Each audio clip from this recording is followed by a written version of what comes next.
हे जास्त करून कुडाळ किंवा वेंगुर्ल्याकच मिळतं. निरपणस 100 सांगल्यान 100 दिलं, कारण आपलीच लोकां बसलेली असतात. 4 दिवस त्यांना पैसे मिळतात, कारकूर करीत रवाक नाही तर 60-70 देतात. ताजो होतो. जरा लागलो आतून ती आतून काय त्यांना थोडाच कळता. आणलंय तो तासलं, त्याची पाव काढलंय आणि कापा केलंय. चुरचुरीत तळून खाशात ना, एकदम अप्रतिम लागतं.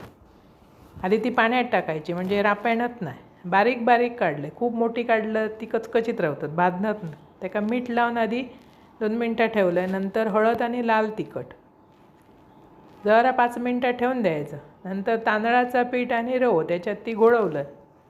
तव्यावर अगोदर तेल बारीक घालून गॅस बारीक करून ठेवलं, मग अशी लावून ठेवायची. तेल जरा अगोदर तापवायचं, नाहीतर चिकाटणत नाही. आणि थोडा थोडा तेल सोडून ना एकदम खरपूस भाजून घ्यायची. एकदम भारी चव लागतं. ह्याच्यावर डाळीची आमटी किंवा नुसत्यो साध्यो आमट्यो करतात त्यो. आणि कितकी खावची हो, नुसती पण खावक ती भारी लागतं. अशी कापा करा, चुरचुरीत तळा. आवडतली तुमका आणि आवडल्यास पटकन माझा चॅनल सबस्क्राईब करा.